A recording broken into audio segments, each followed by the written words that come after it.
All right, if everybody's ready, my name is Josh Tewalt. I'm the director for the Idaho Department of Correction.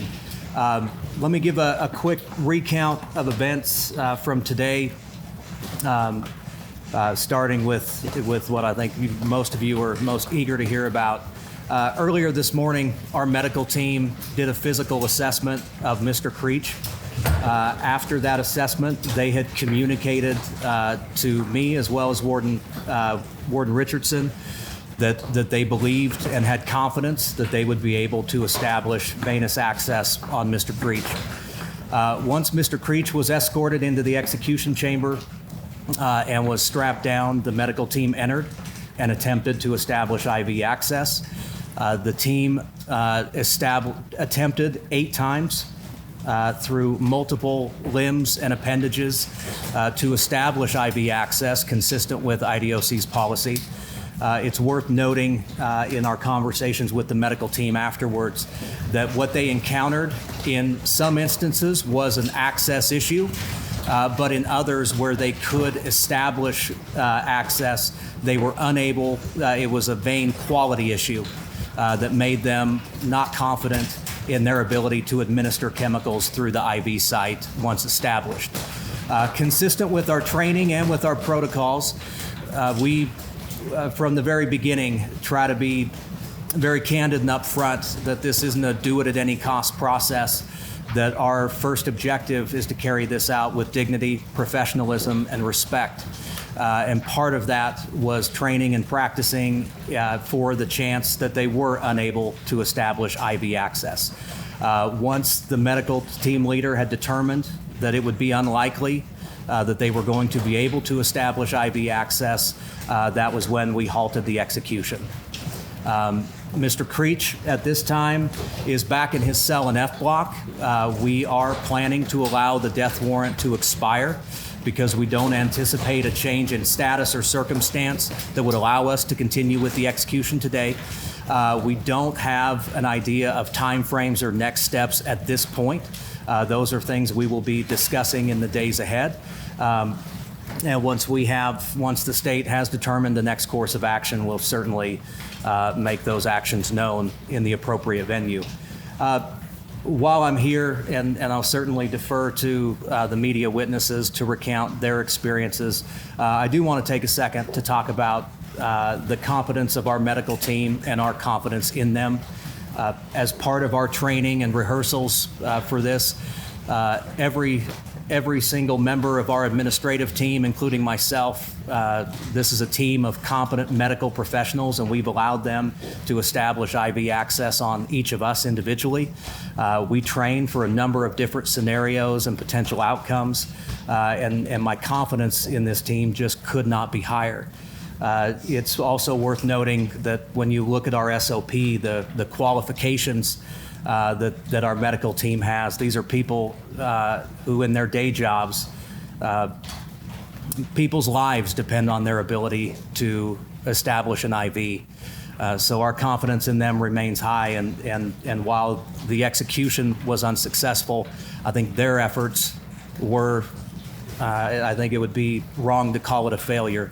They did their level best in a professional way that was respectful of the process. And when it appeared that those efforts were going to be unsuccessful, they did the right thing and opted to stop additional efforts so that we could evaluate next steps. With that, I will stop for a moment and allow the other witnesses to speak to their particular experiences, and then I'm happy to answer any questions after that.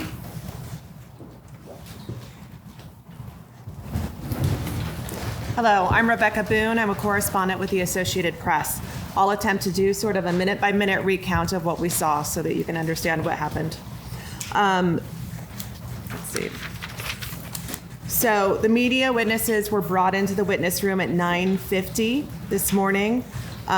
We were in there with several other people, including Hayden Dodds from the Board of Correction, Jared Larson from the Governor's Office. There was a correctional officer in there with us, and Ada County Sheriff Clifford. At 9:55, it sounded to me as if perhaps Mr. Creech's witnesses were being brought into the room. Just so you understand, that is a separate witness room and we are not able to see them. They have their own window into the execution chamber. So what we can see when we sit in there is the execution chamber itself, which has a padded sort of medical style table with straps on it, a podium where the warden stands, 2 phones, one red, one black, and then in the walls there are some holes where the IV tubing goes into the medication room or the medical team room, which is actually behind the execution chamber and is not visible to us. The medical team apparently views Mr. Creech throughout the process, the ones that aren't in the execution room, via some closed circuit cameras, I think, and I saw 2 cameras or 3 cameras above the medical table itself. So that is where I presume they were viewing the events. At 9:59 this morning, I heard some faint pounding from outside our room. It's not clear what that pounding was. It sounded like somebody sort of rhythmically banging on metal. I do not know what that sound was. It lasted for a few minutes and then stopped. At 10 a.m., the warden and the director and some correctional officers entered the execution room, followed almost immediately by the escort team, which was 6 people escorting Mr. Creech in. He was already on a gurney. They brought him in, they moved him via a backboard to the execution table and then began strapping him down. First his right arm, then his left. He seemed he was not moving much during this process. He wasn't fidgeting. The escort team was standing at attention when they weren't actively strapping him down. And that placement of him on the table was complete by 10:03. Once he was on the table, he was looking at people in his witness area, which was adjacent to ours, and appeared to be talking or mouthing some things. At 10:04, about the medical team began assessing his veins and applying an EKG to his chest to monitor his heart rate. And they took several steps to sort of prepare his right arm for access to the IV. They used devices including like a laser device or an infrared device, a vein finder tool. They used a hot compress. They attached a blood pressure cuff that they inflated to try to get the veins to distend. So by about 10:11, they began trying to establish the first IV, and within 2 minutes, at 10:13, they decided the first IV attempt was unsuccessful. They again tried a new site. Each IV step took several steps, right? So they would clean the skin, they would inject a numbing agent, they would re-clean the skin, and then they would attempt to insert the IV itself. Excuse me. IVs continued to be attempted in each arm first. So they tried the right arm first, they tried the hand, they tried the left arm, both sides, and then they decided that they needed to move to his legs.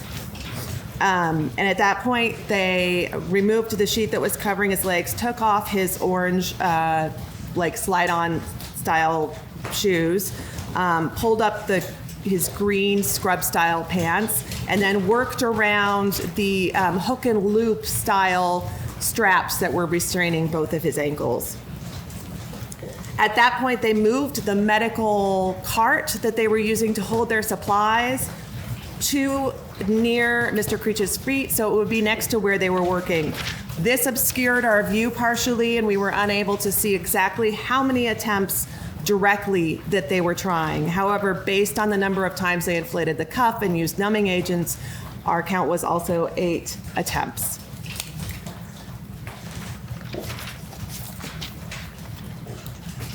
Let's see. So by 10:43, they were still, at 10:41, they were still attempting to find IV sites. At that point, one of the medical team members opened a drawer in the cart, appeared to see that they were running low on supplies. That person left the room, came back with the pocket of his sort of scrub style navy blue jacket filled with supplies. When he left, Director T. Walt followed him briefly out of the room and also came back quickly. And that medical team member made an additional trip out to get, I think, one more thing. The supplies were then restocked. They were still attempting repeatedly throughout the next several minutes. At 10:54, Mr. Creech lifted his head, looked at the medical team and said, "My legs hurt a bit." At that point, they appeared to try to lift or move his legs to apparently relieve some of that discomfort. Throughout this process, Mr. Creech was looking at the people in his witness room. He was sometimes, his arms were strapped, but he was sometimes waving like this or waggling, wagging his fingers at them. He was sometimes mouthing things to them, but he wasn't saying anything loud enough that we could hear it. At 10:57, Warden Richardson and Director T. Walt spoke to each other quietly, nodded, and then the warden went and spoke to the medical team. Also at that time, the medical team began removing the EKG. They left by 10:58, and that's when Warden Richardson announced that the execution would be halted because of the inability to find a successful IV site. We were taken out of the room a short time later. Before we left, I saw Director Richardson walk over to Mr. Creech. At one point, he placed his hand on his arm. He whispered to him quietly. Then he moved around to the other side of Mr. Creech where he was. And the table so that his back was to the windows and appeared to be talking with him. Mr. Creech nodded back. When the warden announced that the execution would be halted, Mr. Creech looked at the people in his in the separate room, his witnesses, and waved at them again, and then sort of closed his eyes and shook his head.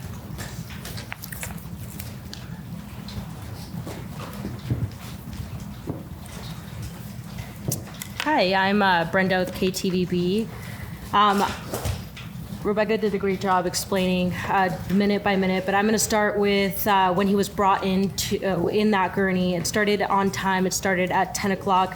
He was brought in that gurney. He was still strapped in that gurney, and then he was lifted and put on the table, and they covered him with a white blanket. At 10:03, that's when he made eye contact with his family. He waved to his witnesses on that room there. He waved, and again, like Rebecca mentioned, you could just see his fingers move there. But he was locked in with his family at 10:03. That is. At 10:04, he actually made contact with us to see who the other witnesses were. He didn't really he didn't say anything. He didn't mumble. He just looked at us and then just laid back down. That's when the medical team started the process. They took some breathing assessment. They also put 5 what they were calling stickers on his chest and then 2 on his abdomen. I did catch at 10:06, he, throughout this whole entire process, he would mumble words, but I was able to catch what he said at 10:06, looking at his family. It appeared that he said, "I'm sorry," looking at his family again.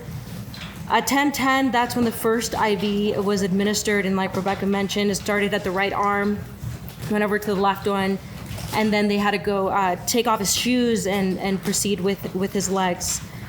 This happened 8 times.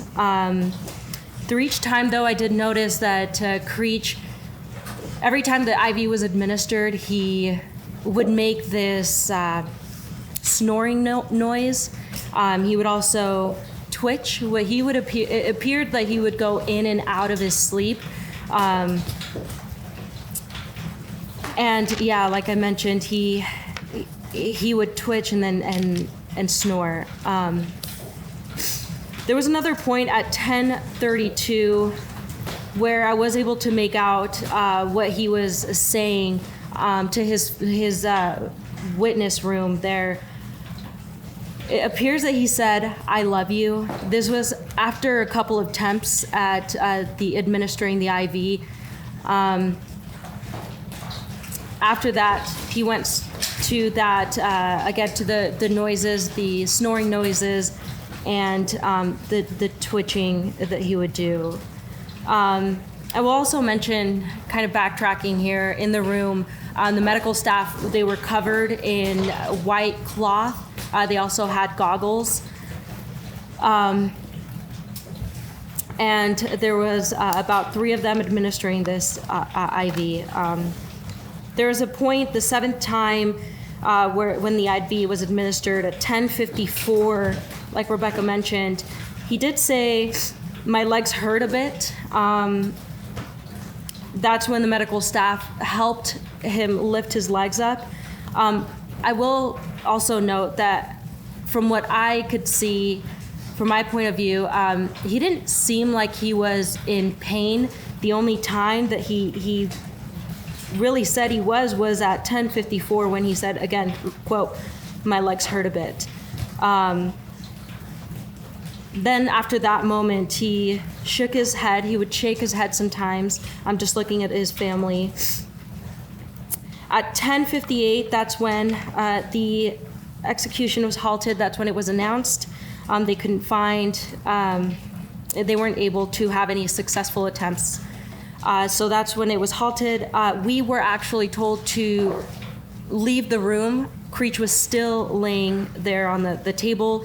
And when that announcement was made, from my point of view, he was looking up and mumbling a couple of words. I didn't make that out, but he would just look up to the roof and just mumble a couple words there. After that, we were escorted, but he was told a couple of words that we also weren't able to hear, but then we left the room.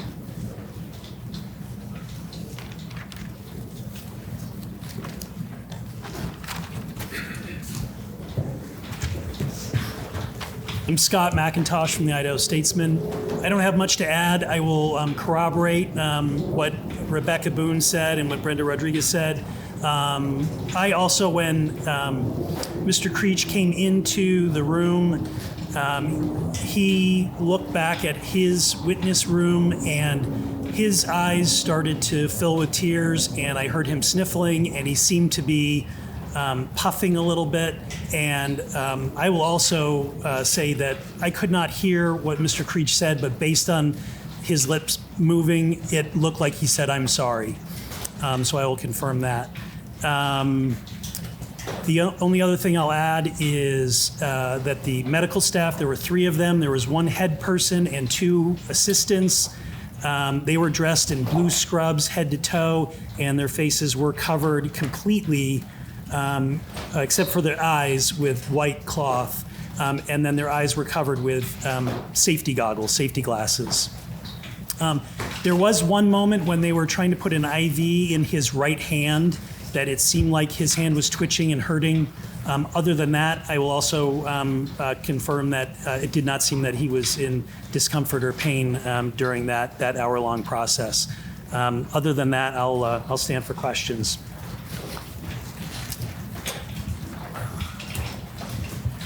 I'm Roland Barris from Idaho News 6, KIVI TV, ABC.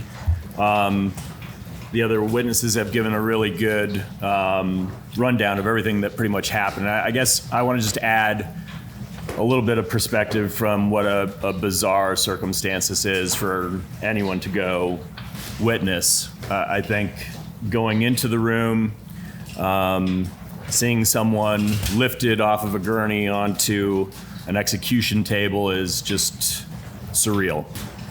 And then to see the operators in the room, who, in my opinion, were very professional. Again, Creech, to me, did not look like he was in pain at any time, any severe pain. Mild discomfort, I might say, from time to time. But it is bizarre also to see, as you described, the medical techs with cap on, goggles, face mask, pretty much covered almost head to toe. It's a strange sort of thing to see. At one point, they covered him with a white sheet, and it was kind of bizarre to see how it was almost like when you unfurl a flag of some sort, and they did it with a flourish almost.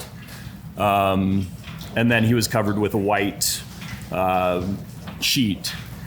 And I guess I would say just lastly, you know, as time went by and the attempts continued to fail, at first there was very clear communication from the techs, you know, Mr. Creech, another, you know, this IV attempt has failed.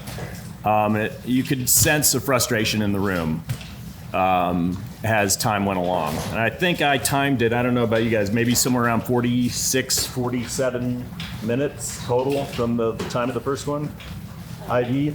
Oh, for the IVs? Somewhere around there, 45 to 47 minutes. It's a long time. About 57 you have? Sure. So, understandably, I think you could see there was some frustration in the room a little bit as they tried to get more equipment in and try again. And I guess I would leave it open to question now, since there's probably going to be some other questions, whether or not there is a certain number that you decide to call it at, or is it just left up to the media, or to the, not to media, of course, but to the medical folks to handle that? Yeah, real quick, just couple things to add context. When Mr. Creech noted discomfort with his leg, he was experiencing a cramp, and the medical team worked to try to assuage that.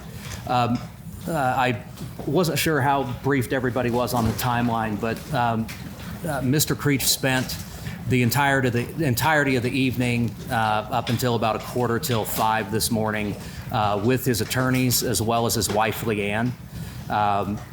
He took a mild sedative, as he's afforded to do per policy, and actually was able to sleep for at least a little bit prior to this morning's event. So I think there was, as noted, you know, he was very tired when he was brought into the execution chamber.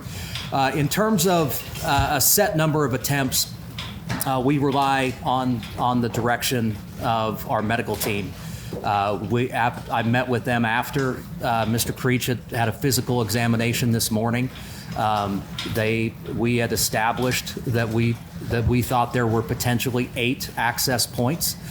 Those are the points they attempted to access, and when it became clear that that wasn't going to be successful, that's when the execution was halted. One other thing to note: the medical team leader did leave the room to gather additional supplies. After the assessment this morning, they had opted to look at smaller gauge catheters to try to establish IV access, and so it was to get additional smaller gauge catheters for their continued attempts. So, with that, any additional questions? I wanted to clarify that the state isn't sure what the next steps kind of look like moving forward. Can you clarify that a little bit? Yeah, I think what we've established right now is that we have a death warrant that expires today. I know, and I apologize, I've been debriefing and some other things, so I'm not as up to speed on the legal maneuvering that's taken place, but I believe we have stipulated that we will not make further attempts on this death warrant to try to carry it out. But in terms of establishing when to seek another death warrant or if to seek another death warrant, I think those are discussions that have to happen in the days ahead to, number one, determine whether or not circumstances will be different. So those are the kind of things, those are the kind of discussions that it would be premature to say this is going to happen next until we have the benefit of having those discussions. In terms of the state protocols, does anything planned for this sort of thing? No, from a protocol standpoint, we have the preferred method is to establish a peripheral line, and that's what they attempted to do, and finding those access sites. We have concerns about secondary methods that, you know, this isn't. I think it's worth noting that this isn't emergency medicine. This is a heavily regulated process that requires it be treated with a deference to being mindful of not violating the Eighth Amendment or creating any cruel and unusual punishment type claims. So where there are other medical procedures that would require surgical intervention or something of that nature, there are some policies that in other states that allow for that. We're not comfortable with that at this point. But those are the types of things that we're going to be evaluating in the days ahead to try to determine the path forward. To follow up on that question, Director, another state, Alabama, and use nitrogen gas went the same thing. Or is that an option for Idaho? At this point, Idaho law provides for execution by lethal injection or firing squad now. We do not have the facilities or physical capabilities of carrying out firing squad. And we'll continue to work on those efforts. But state law doesn't allow for nitrogen hypoxia, so it would take a change in statute for that to be an option. But again, our efforts have been focused on carrying out the death penalty under the methods that are prescribed under state law today. Director, is there a time factor with the medication that is involved in this? As we seek a new death warrant, is there any concern that it expires or that there's a problem with the medication holding up until another attempt? No concerns. I mean, our policies are pretty strict in that, we have certain standards in place to ensure that the chemicals that we use are in fact the chemicals we're supposed to use, that they're not, that we're not using anything with a beyond use date, and that we have testing to verify the authenticity of those chemicals, so that it is the same consideration for any execution we undertake. So today's events won't change the calculus on that. There is a timeline though where it does go back. It does have an expiration At date. some point, yeah, absolutely. But again, our decision making is based on our ability to carry out an execution with dignity, professionalism, and respect, not dates on chemicals. That's a secondary issue. Can you walk us through whether or not the drugs were actually loaded in syringes and whether or not they have now been, quote unquote, used and can no longer achieve the potential execution? Yeah, in accordance with our policy, prior to just prior to Mr. Creech entering the chamber, our policy prescribes that we have trays that are prepared.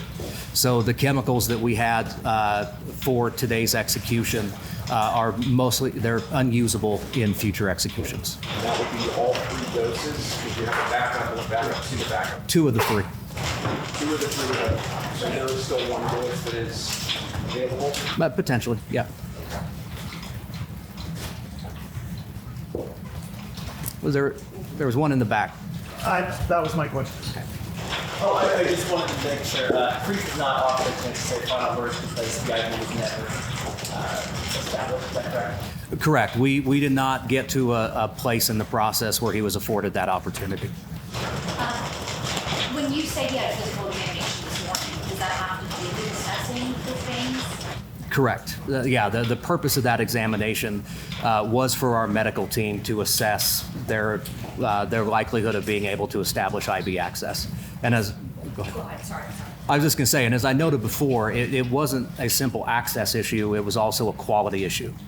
And in their professional judgment, and I wholeheartedly agree with it, it would not have been appropriate to try to move forward with a potential, with an IV site that is collapsed or with infiltration, so. So following up on the backup and so forth, in order to carry out an execution, you would need a backup dose in a future potential execution, correct? Correct. Okay, so 2 have been used, and our doctor then have 1 in its possession currently. Correct, but again, I'm not going to speculate on chemicals for future executions. I think we have a high level of confidence that we'll be able to secure the chemicals necessary to carry out an execution by lethal injection, but we'll cross that bridge when it's in front of us. You're talking about acquisition of additional chemicals. Is that from the same supplier where these ones came from? I will speak about our supplier as often as I always speak about our supplier, and that's to say that I won't speak about our supplier. Fair enough, but is our understanding correct that you do expect that you'll have to seek out new chemicals for another execution attempt? Correct. Okay. You said that there were 8, solidified 8 attempts. Maybe it was right. Somebody else asked a question. And that was like there were 8 established possible injections. Correct. Okay. Is Mr. Creech's wife still there? Is back in the cell? Did they have time together? Or Yeah, as I was leaving IMSI, we were in the process of moving Mr. Preach from F block to medical so that his wife could go back and visit him again. And then the facility's making preparations right now on his longer term placement.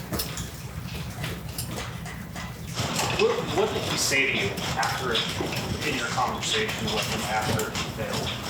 I have not had the conversation with him after it failed.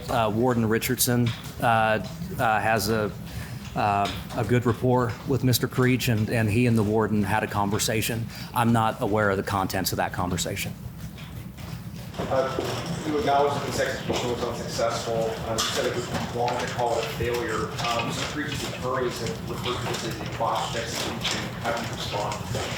Well, I'll respond to Mr. Creech's attorneys in court, but I think from a broader context, you know, what's clear to us and what we rehearse and practice and train is that everything we do is with the goal in mind of ensuring that this process is carried out with dignity, professionalism, and respect. And when it reaches a point in that process at any step where it looks like we're going to be unable to do that, that's when we call it off.